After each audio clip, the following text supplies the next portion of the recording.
அண்மைச் செய்தியை பார்த்து வருகிறோம். ராமநாதபுரம் மாவட்டம் சித்தரங்குடியில் மாற்றுத்திறனாளியின் கையை போலீஸ் உடைத்ததாக புகார் எழுந்திருக்கிறது. அது குறித்தான அண்மைச் செய்தியை பார்த்து வருகிறோம்.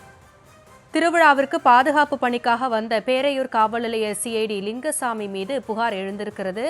இது குறித்த விவரங்களோடு இணைகிறார் எமது செய்தியாளர் பூபேஷ் சந்திரன். பூபேஷ் சந்திரன், என்ன நடந்தது? முழு விவரங்கள் என்ன? அவர்கள் வைக்கும் புகார் என்ன? வணக்கம் காசினி. ராமநாதபுரம் மாவட்டம் முதுகுளத்தூரை அடுத்த சித்திரங்குடி கிராமத்தில் கடந்த 14/6/2025 அன்று அந்த சித்திரங்குடி கிராமத்திற்கு அருகாமையில் இருக்கக்கூடிய ஒரு கிராமத்தில் கோவில் திருவிழாவானது நடந்திருக்கிறது. இந்த கோவில் திருவிழாவிற்கு அந்த வழியை பாதுகாப்பு பணிக்காக வந்திருந்த பேரையூர் காவல் நிலைய சிஐடி லிங்குசாமி என்பவர் அதே பகுதியில் பெட்டிக்கடை நடத்தி வரக்கூடிய தங்கவேல் என்ற மாற்றுத்திறனாளியிடம் தகராறில் ஈடுபட்டு அவரை அணிந்திருந்த ஹெல்மெட் மற்றும் அருகாமையில் இருந்த ராடு கம்பியை கொண்டு பலமாக தாக்கியதாக கூறியது. இந்த தாக்குதலை அடுத்து அந்த மாற்றுத்திறனாளி அலறவே அந்த அருகாமையில் இருந்த கிராம மக்கள் கூடி வந்து ஏன் இவ்வாறு அடிக்கிறீர்கள் என்று அந்த காவலரை கேட்டுள்ளனர். அது மட்டுமல்லாது அந்த காவலர் அந்த மாற்றுத்திறனாளியும் இப்போது தப்பித்து விட்டார் என கூறி கொலை மிரட்டு விடுத்ததாகவும் கூறப்படுகிறது. இந்த புகாரை அடுத்து அங்கிருக்கக்கூடிய அந்த கிராமத்தின் சார்பாக வைக்கப்பட்டிருந்த சிசிடிவி காட்சிகளையும் அந்த போலீசார் அப்புறப்படுத்தி எடுத்து சென்றிருப்பதாகவும், தொடர்ச்சியாக அந்த மாற்றுத்திறனாளிக்கு வேற வழி இல்லாமல் சுய உதவி குழு மூலமாக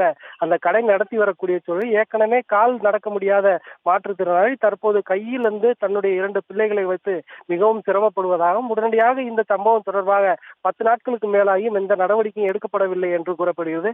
உயிரிழந்தால் மட்டும் நடவடிக்கை எடுக்கக்கூடிய அதிகாரிகள் தனக்கும் உரிய இழப்பீடு வழங்க வேண்டும், சம்பந்தப்பட்ட காவலர் மீது கடுமையான நடவடிக்கை எடுக்க வேண்டும் என தொடர்ச்சியாக கோரிக்கை விடுத்துள்ளார். ராமநாதபுரத்தை அடுத்த முதுகுளத்தூர் சித்திரங்குடி கிராமத்தில் அந்த மாற்றுத்திறனாளி தங்கவேல் என்பவரை லிங்குசாமி என்ற சிஐடி போலீசார் அடித்து கையை ஒடித்திருக்கிறதாக கூறப்படும் சம்பவமானது பெரும் அதிர்ச்சியையும் பரபரப்பையும் ஏற்படுத்தியுள்ளது. ஹாசினி, என் பேர் தங்கவேலு. நான் சித்திரங்குடி கிராமத்துல வசித்து வரேன்.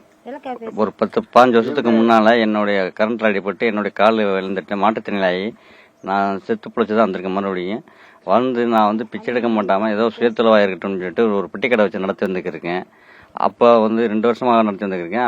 அன்று 12ஆம் தேதி அளவில் ஒரு பக்கத்தூரில் திருவிழா நடக்கும்போது ஒருத்தர் வந்ததும் என்ன கடை நடத்துகிற அப்படின்னு சொல்லிட்டு ராடு கம்பியால் என்னை தூக்கி அடித்தார். நீ என்ன சார் எந்த ஊர் அப்படின்னு கேட்குறது. நான் போலீஸ் சிஐடி. நீ என்னடா கடை நடத்துகிற அப்படின்னு சொல்லிட்டு மது போதையில் வந்ததும் என்னை இழுத்து போட்டு அடிச்சு விட்டார். அடித்து கையை ஒடிச்சு விட்டு இப்போ எனக்கு வாழ வழி இல்லை, வருமானம் இல்லாமல் 2 பிள்ளை, ஆண் ஒன்றும் பொண்ணு ஒன்று குழந்தை வச்சிருக்கிறேன். எனக்கு வருமானமும் கிடையாது.